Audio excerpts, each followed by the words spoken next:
नमस्कार। क्या ईरान और इसराइल का संघर्ष परमाणु युद्ध की तरफ बढ़ रहा है? क्या ये जंग परमाणु युद्ध में तब्दील हो जाएगी? ऐसी अटकलों को हाल के दिनों में बल मिला है।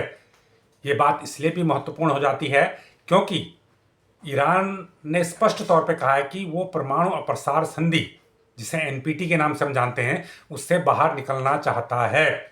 उसने इसका बाकायदा ऐलान किया है, विदेश मंत्रालय के प्रवक्ता ने वहां पर ऐलान किया है। और ईरान उन 191 देशों में से एक है जिसने परमाणु प्रसार संधि पर हस्ताक्षर किए थे। अब इसका क्या मतलब है? इसका मतलब साफ है कि ये युद्ध बढ़ने वाला है और कहीं न कहीं ईरान को ये सूचना है कि इजराइल उसके खिलाफ न्यूक्लियर बम का इस्तेमाल कर सकता है और इसके जवाबी कार्रवाई के रूप में ईरान अपनी तैयारियों को तेज करना चाहता है।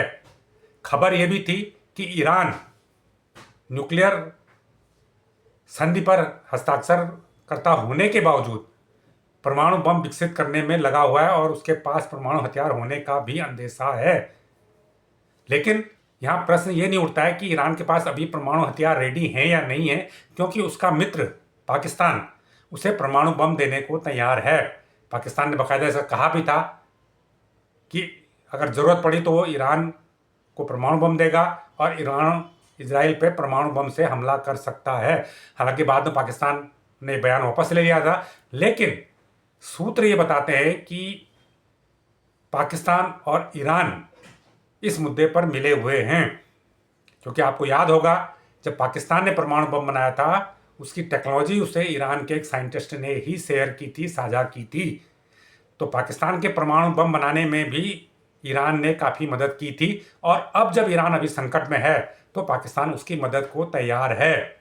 यहाँ ये भी महत्वपूर्ण है कि जैसे दक्षिण पूर्व एशिया में पाकिस्तान एक कट्टर इस्लामिक देश है, वैसे ही मध्य पूर्व एशिया में ईरान वही भूमिका निभा रहा है। ईरान को वहाँ का पाकिस्तान माना जाता है।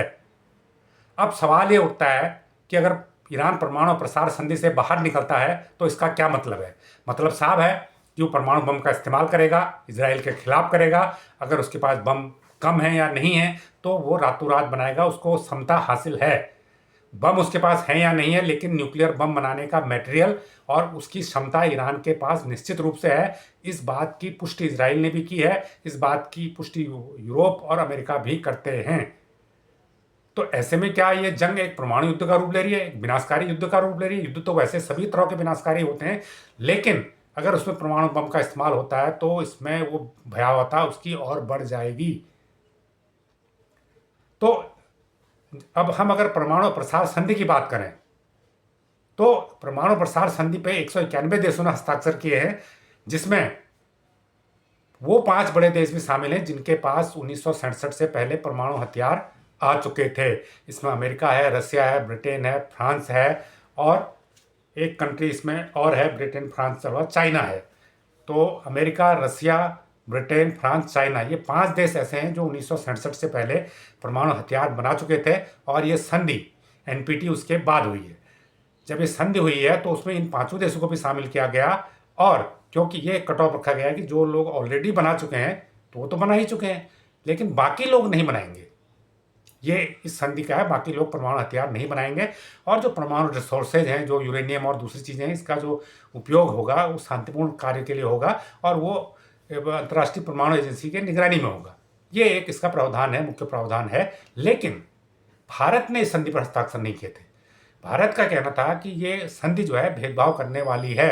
एक तरफ तो कुछ देशों को परमाणु हथियार बनाने की इजाज़त देती है, दूसरी तरफ कुछ देशों के साथ भेदभाव करती है। अगर उन देशों को आत्मरक्षा के लिए ज़रूरत पड़ती है तो वो क्या करेंगे? उनको तो ज़रूरत है परमाणु हथियारों की, जिसके पड़ोस में दुश्मन है। तो भारत ने इस पर हस्ताक्षर नहीं किए, पाकिस्तान ने भी नहीं किए और इजराइल ने भी नहीं कर रखे हैं। और एक कंट्री है उत्तरी कोरिया, जिसने पहले इसमें साइन किए थे, बाद में 2003 में उसने साइन इस संधि से बाहर निकल आया। तो इस समय जो टोटल देश हैं, भारत, इजराइल, पाकिस्तान और उत्तरी कोरिया, 4 देश ऐसे हैं जो परमाणु प्रसार संधि में नहीं है, उस पर हस्ताक्षर नहीं किया है। कोरिया ने किया था लेकिन वो बाहर आ गया। लेकिन इन चारों देशों के पास परमाणु हथियार हैं, लेकिन इनका रुख स्पष्ट है। भारत, जहाँ तक भारत का प्रश्न है, भारत का रुख स्पष्ट है कि वो पहले परमाणु हथियारों का इस्तेमाल नहीं करेगा। अगर भारत पर हमला होता है तो तभी वो परमाणु हथियारों का इस्तेमाल करेगा। अगर परमाणु हमला होता है तो भारत का रुख स्पष्ट है। लेकिन यहाँ प्रश्न है कि इजराइल क्या करेगा। इजराइल ने परमाणु हथियार बनाए हैं, तो ईरान अगर इस तरह से बाहर निकलने की कोशिश कर रहा है तो निश्चित रूप से उसे ये सोचना है कि इजराइल परमाणु हथियारों का इस्तेमाल कर सकता है, क्योंकि इस युद्ध में ईरान ने बड़े पैमाने पर इजराइल को भी डैमेज किया है। इसकी वजह क्या है कि ईरान की ताकत भी कम नहीं है, दूसरा ईरान बड़ा देश है और इजराइल छोटा देश है। तो ईरान के जो हमले, अगर कुछ भी हमले सफल होते हैं तो इजराइल को भी काफ़ी नुकसान हो रहा है। तो ऐसे में खतरा बढ़ गया है, परमाणु युद्ध का खतरा हो गया है। तो अब ये देखना है कि G7 की बैठक आजकल में हो रही है, उस बैठक में क्या इसका कोई समाधान निकलता है। बैठक में जो आरंभिक बयान आया है उसमें तो यही कहा है कि इसको रोकने के उपाय होने चाहिए, लेकिन इजराइल को आत्मरक्षा के अधिकार की बात कही गई, तो ये आत्मरक्षा का अधिकार तो ईरान को भी है। ऐसे में ये देखना होता है कि G7 की बैठक में अगर कोई इसका समाधान निकलता है, क्या ट्रंप इसमें आगे आते हैं या रसिया इसमें आगे बढ़ता है। रसिया की तरफ से समझौते की कोशिश की भी गई है, तो एक परमाणु युद्ध को रोका जा सकता है। अगर समझौता नहीं होता है, मध्यस्थता नहीं होती है, तो ऐसा प्रतीत हो रहा है कि परमाणु युद्ध होना तय है। तो ये जानकारी आपको कैसी लगी हमें कमेंट करके ज़रूर बताएं। जो लोग इस चैनल को पहली बार देख रहे हैं वो इसको लाइक करें, सब्सक्राइब करें और शेयर भी करें। धन्यवाद।